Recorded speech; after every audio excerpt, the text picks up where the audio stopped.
Halo, selamat pagi anak-anak. Kita bertemu kembali dengan Ibu Guru di sini dalam kegiatan pembelajaran kita secara daring.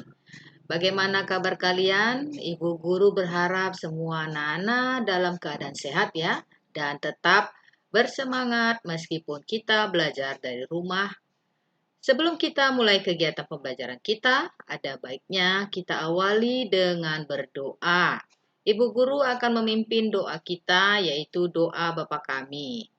Ambil sikap berdoa, kita mulai. Demi nama Bapa dan Putra dan Roh Kudus. Amin. Bapa kami yang ada di surga, dimuliakanlah namamu, datanglah kerajaanmu, jadilah kehendakmu di atas bumi seperti di dalam surga. Berilah kami rezeki pada hari ini, dan ampunilah kesalahan kami, seperti kami pun mengampuni yang bersalah kepada kami. Dan janganlah masukkan kami ke dalam pencobaan, tetapi bebaskanlah kami dari yang jahat. Amin. Demi nama Bapa dan Putra dan Roh Kudus. Amin.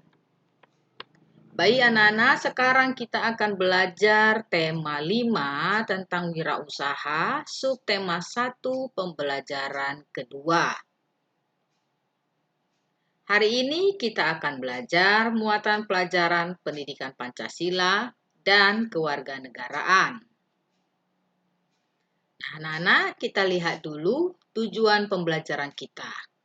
Tujuan pembelajaran kita hari ini adalah siswa dapat menelaah keberagaman sosial, budaya, dan ekonomi masyarakat.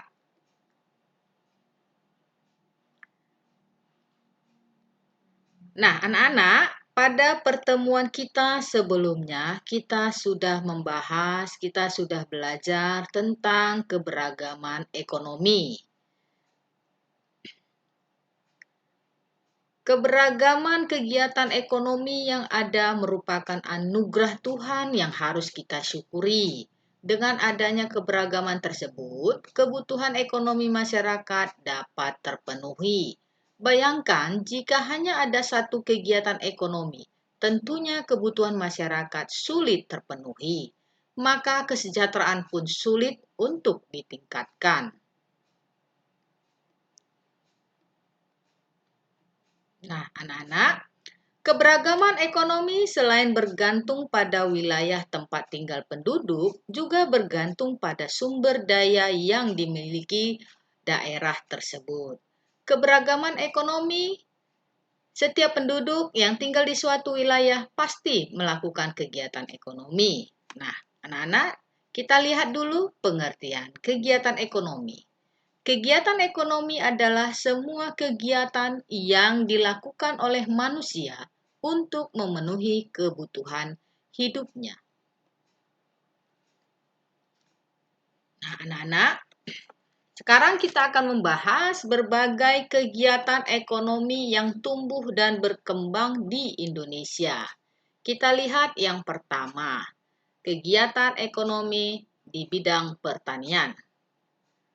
Negara kita adalah negara agraris.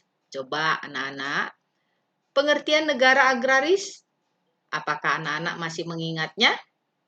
Ya, negara agraris adalah negara yang mengandalkan bidang pertanian sebagai penopang perekonomian suatu negara. Berbagai jenis tanaman dapat tumbuh hasil tanah pertanian Indonesia.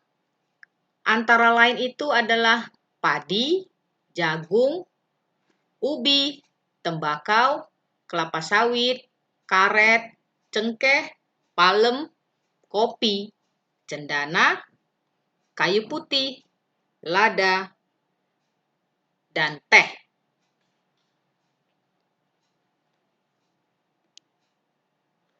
Sistem pertanian yang dikembangkan penduduk di negara kita itu sebagai berikut. Yang pertama adalah pertanian lahan basah.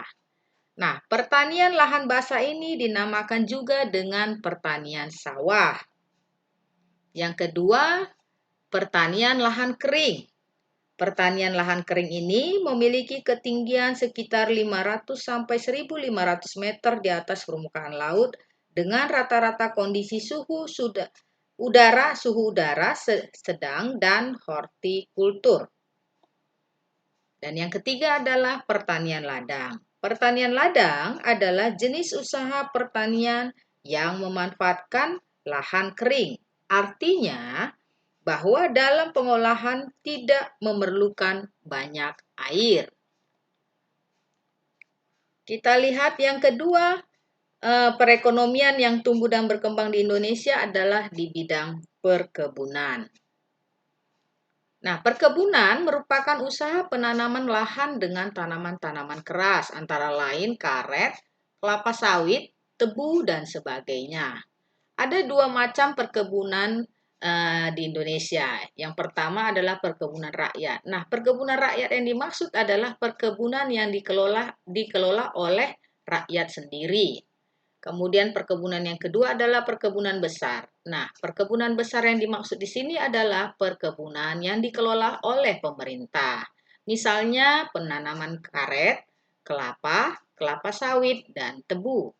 Nah, hasil perkebunan ini lebih ditujukan untuk ekspor, sehingga bisa menghasilkan devisa bagi negara. Kita lihat perekonomian yang berkembang yang ketiga itu di bidang perikanan. Nah, beberapa wilayah di negara kita yang merupakan kawasan perikanan laut yang potensial. Nah, kita lihat peta di sini adalah di mana wilayah-wilayah yang ada di Indonesia yang banyak menghasilkan perikanan. Nah, yang pertama itu kita lihat di sekitar Selat Malaka dengan pusat pertama daerah Bagan Siapi-Api. Di wilayah ini banyak mengandung ikan terumbu. Kemudian yang kedua di sekitar perairan pantai utara Jawa. Yang ketiga di sekitar air Tembata, Bitung, Sulawesi Utara. Yang keempat kita lihat di perairan Maluku. Yang kelima di daerah Dobo sekitar Kepulauan Aru dan Kepulauan K. Dan yang terakhir di sekitar perairan Pulau Solor dan Pulau Alor.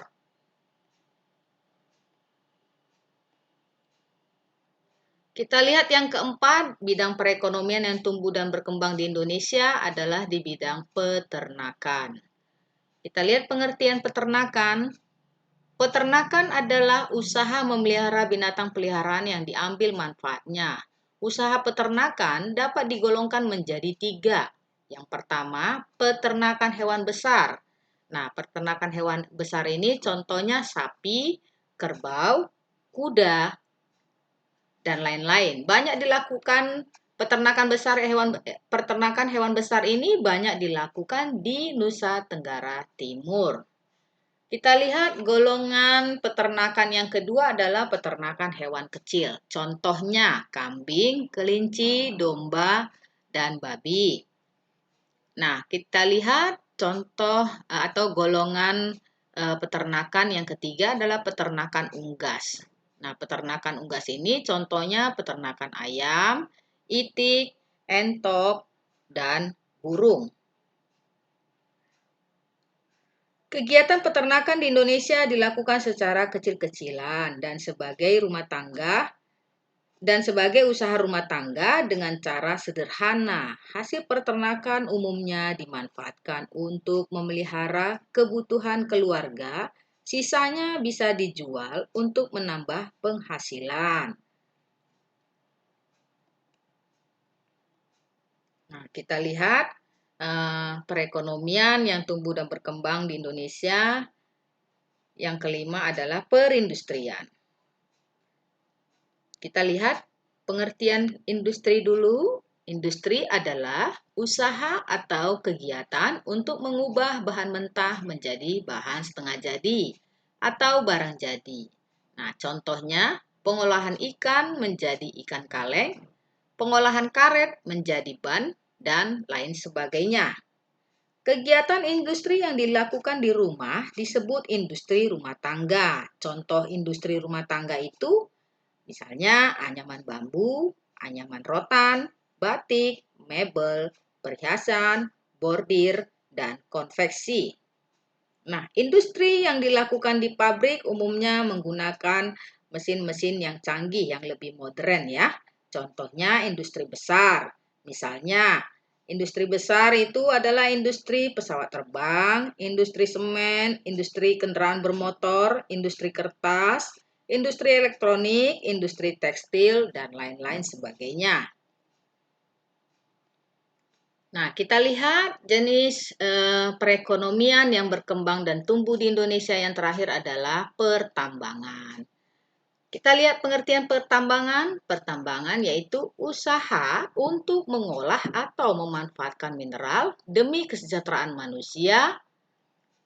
Nah, mineral ini berada di dalam perut bumi. Untuk mendapatkannya perlu dilakukan penggalian atau penambangan. Nah, kita lihat jenis barang tambang itu bisa dibedakan menjadi 3. Ya. Yang pertama itu bahan tambang mineral logam. Contohnya timah, bauksit, besi, nikel, tembaga, dan emas. Nah, jenis barang tambang yang kedua adalah barang tambang bukan logam. Contohnya keramik, belerang, gips, dan marmer. Nah, barang tambang golongan yang ketiga adalah bahan tambang sumber energi. Contohnya minyak bumi, batu bara, dan gas.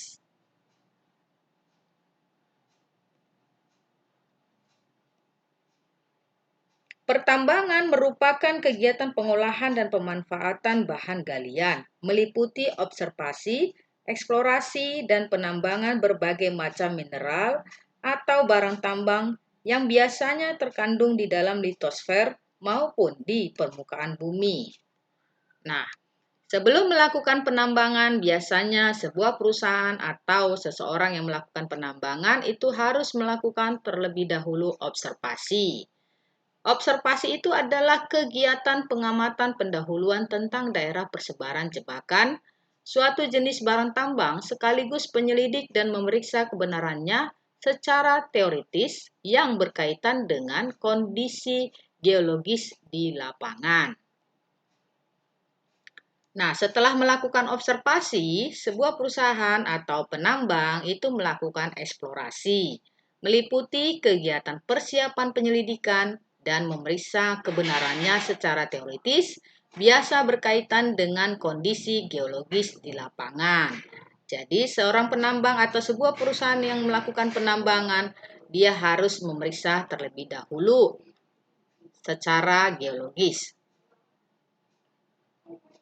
Nah, anak-anak, cukup sekian dulu penjelasan Ibu Guru untuk pembelajaran jarak jauh kita hari ini. Ibu harapkan kalian dapat menyerap dan memahami pembelajaran yang sudah kita pelajari hari ini ya. Nah, sebelum Ibu tutup, kita berdoa terlebih dahulu. Doa penutup kita yaitu doa Salam Maria. Ibu Guru akan memimpin doa penutup kita. Kita mulai ambil sikap berdoa. Demi nama Bapa dan Putra dan Roh Kudus. Amin. Salam Maria, penuh rahmat, Tuhan sertamu. Terpujilah engkau di antara wanita dan terpujilah buah tubuhmu Yesus. Santa Maria Bunda Allah, doakanlah kami yang berdosa ini sekarang dan waktu kami mati. Amin. Demi nama Bapa dan Putra dan Roh Kudus. Amin. Baik anak-anak, terima kasih yang sudah menyaksikan video pembelajaran Ibu Guru hari ini. Sekian dulu, sampai bertemu lagi di pembelajaran berikutnya. Tetap semangat dan jaga kesehatan.